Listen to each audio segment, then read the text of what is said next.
Bien le bonjour les amis, alors aujourd'hui je vous fais une petite vidéo pour les gens qui ont des doutes sur mon expérience avec les Morelia viridis, Morelia azurea, parce que moi je suis toujours dans cette posture actuellement de vouloir vous aider à éviter d'en perdre, parce que c'est pas aussi simple qu'on croit de les élever, d'arriver à en faire en sorte qu'ils tiennent. Après, c'est une accumulation, je pense quand même sur certains d'erreurs qui font que finalement c'est un drame. Et c'est là que ça peut devenir un drame et que vous pouvez en fait en perdre. Et c'est pour ça là où je vois les gens qui s'imaginent, oui bon mais j'ai déjà vu le commerçant si ça expliquer ça et ça. Du coup, ouais non mais j'ai pas besoin de toi. Bah moi à votre place je ferais bien attention à ça parce que moi je suis le premier en fait à avoir étudié les différentes personnes, évidemment. J'ai lu les différents livres, donc je vais le montrer après quand même. Ce que je voulais, c'est déjà vous montrer actuellement. Donc sur les 8 que j'avais, il ne m'en reste plus que 5, hein, vu que j'en ai perdu 3. Alors déjà, qui vous dit ça? Les Morelia qu'ils ont perdu. Vous avez déjà vu un commerçant qui va vous montrer comme quoi il a perdu des Morelia viridis et depuis, de plus, combien de temps il les garde? Parce que moi, les deux premiers que j'avais achetés, je les avais pendant un peu plus de 2 ans avant que le drame s'est passé. Donc du coup, je les ai perdus bien plus tard qu'un commerçant parce que j'aimerais bien voir un commerçant qui les garde pendant 2 ans. Ou même simplement 2 mois. Parce qu'en général, Moréa Viridis, ça se vend très vite. Que ce soit Viridis ou Azera, ils sont très très très vite vendus. Ils les gardent pas longtemps, quoi, parce qu'il y a quand même beaucoup de demandes. Moi, je le vois, hein, que ce soit ça, Moréa Spilota, en général, ça reste pas très longtemps en magasin, c'est très vite vendu. Donc, c'est pas la même expérience. Qu'importe qu'ils ont 30 ans derrière eux, je suis désolé de vous le dire, c'est pas pareil. Depuis que quand c'est des gens qui les ont déjà reproduits, etc., il y a une petite différence, je suis désolé de le dire, et ces petites différences, ça peut mener à un drame, et c'est ça que j'essaie de vous expliquer sur le moment, que j'explique dans ma formation, qu'est-ce qui s'est passé et pourquoi. À 80% facile, je pourrais dire que c'est effectivement ça qui s'est passé.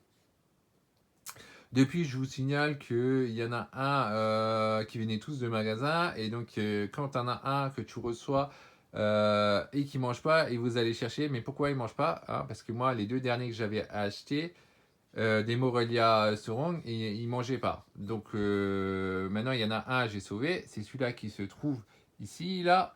Voilà, comme ça, je vous le filme comme ça. Lui, il est toujours vivant, il va super bien en forme, mais pendant 4 mois, il ne mangeait pas encore, hein. Et finalement, il y a un truc que j'ai pensé qui est du bon sens et qui permet automatiquement de les faire manger. Chez là, tous les 5 Morelia viridis, je peux vous dire qu'ils mangent tous. Ils me causent aucun problème. Et c'est tous des sauvages là, hein. Je vous signale qu'une que j'ai perdue, la femelle qui devait aller avec le mâle, c'était une domestique qui était en plus assez grosse déjà. Elle faisait 450 grammes. Donc elle était à maturité sexuelle. Et pourtant, elle mangeait pas. J'ai essayé plein de choses et ça n'a pas marché. Donc moi, je peux vous dire exactement qu'est-ce qu'il faut faire pour qu'elle mange et éviter de la perdre. Parce que quand vous la perdez, ça fait quand même 1000 € à peu près, plus les frais de veto, etc. Ça coûte quand même assez cher. Donc voilà ce que je voulais montrer globalement pour supprimer le doute pour ceux qui diraient oui, non, mais vous croyez pas que j'aurai une certaine expérience dessus. Bah si, j'en ai quelques-uns. Ça veut pas dire que je suis le meilleur. Moi, je dis pas à personne, j'ai dit que je sais tout, hein, au contraire. Mais par contre, je suivrai des gens comme Anthony Robbins et tout ça qui vont dire bon, bah, à partir du moment où tu as appris quelque chose, tu as quelque chose à apprendre à des gens qui n'ont aucune connaissance. Donc, si vous êtes dans cette posture, vous n'avez jamais rien appris du tout sur les Moréa Python, vous ne connaissez rien, bah, je suis désolé, mais quelqu'un qui a déjà quelques années derrière lui, eh ben, il a des choses à vous apprendre, même s'il n'a pas 20 ans derrière lui. Et c'est pas forcément la même expérience. Donc maintenant, pour prouver encore une fois que j'ai bien lu. Bon, moi j'ai lu par exemple le livre classique, là, le Green Tree Python, que tout le monde un peu a lu en temps normal, hein, de J. Lambert. Maintenant, je dis ça répond pas non plus à tout. Encore une fois, de la même façon que les youtubeurs, machin, qui vous disent par moment des choses qui sont pas forcément complètes, qui n'est pas forcément de leur faute. Moi, je la pas les autres. Et c'est pareil avec ces auteurs américains et tout ça. Là-dedans, je ne vais pas vous dire, il y a des choses qu'il vous dit, mais vous en avez franchement rien à faire. Déjà, il utilise souvent likely. Il vous dit probablement ça, ça, ça. Il vous affirme rarement les choses dans le livre. Et des fois, il vous dit des choses, ça sert à rien. Qu'est-ce que ça vous sert de savoir comment maintenir un Moria viridis en Indonésie? Est-ce que vous êtes en Indonésie et élevez votre Moria viridis? Non, vous êtes en Europe, en France, normalement, la plupart d'entre vous. En tout cas, c'est les gens que je suis, les gens qui sont plutôt en France, en Belgique, etc. Et moi, je vais vous expliquer, mais comment vous pouvez les maintenir pour être sûr que ça tient et qu'ils ne crèvent pas. Et il y a plusieurs choses où on pourrait avoir des sérieux doutes finalement, parce que dans le livre, par exemple, il va vous dire, oui, bon, on peut faire de la cohabitation avec des amphibiens. Ok, on peut faire de la cohabitation avec des amphibiens, et il parle de dendrobates. Mais par contre, moi, ce que je dis là-dessus, j'ai quand même de gros doutes. Je vais vous dire pourquoi. C'est simplement que Moria viridis, ça vaut quand même bien mieux de les maintenir secs. D'ailleurs, c'est ce qu'il dit dans le livre, donc tout ça, c'est bien. Mais par contre, dendrobates, ça ne vit pas dans un milieu sec. Donc, c'est deux micro habitats qui sont complètement différents. Et donc, dans votre petit espace de vie, bah, c'est compliqué à faire. Le gars, là, je crois, il vient des eaux, donc forcément, c'est très différent. Il a des grands espaces de vie. Il peut faire deux petits micro-habitats. Mais vous, dans votre posture, non, ça ne marchera pas. Donc, attention à ça.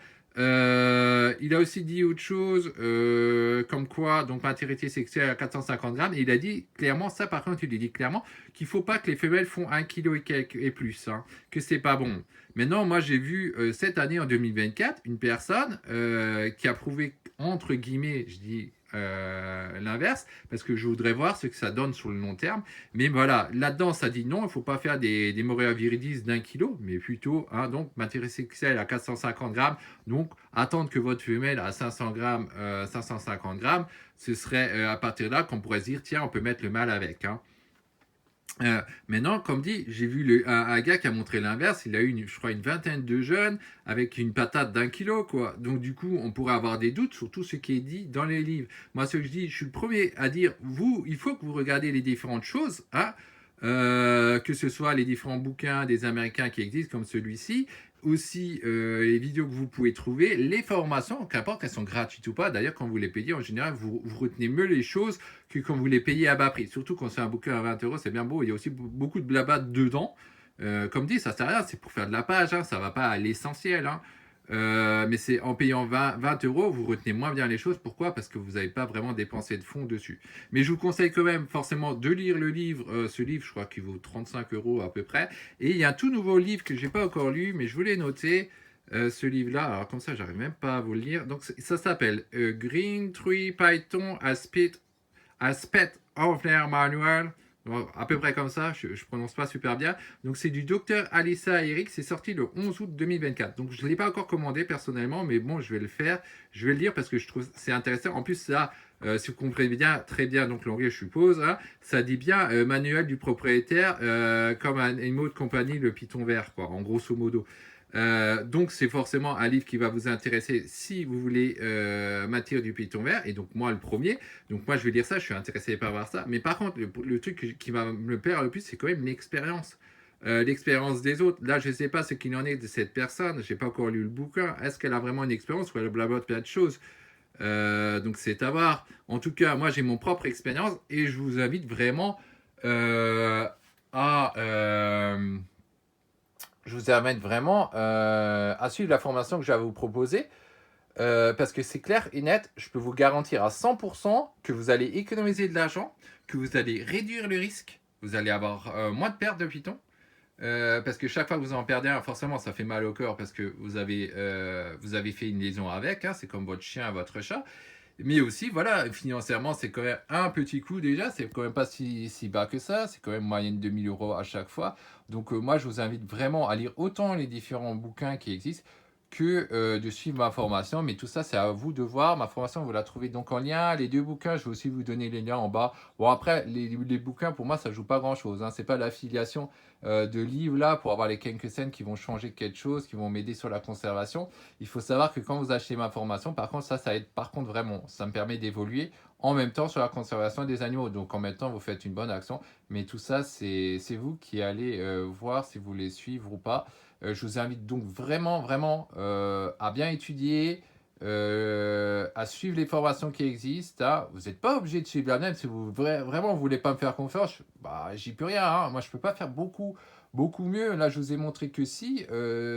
J'ai bien des Moréa Azura Viridis. Donc là, c'est surtout des Arus actuellement. Hein, c'est des Moréa Viridis Aru. Il y en a 4. Et le dernier, c'est un Moréa Azura plus cher, Sorong.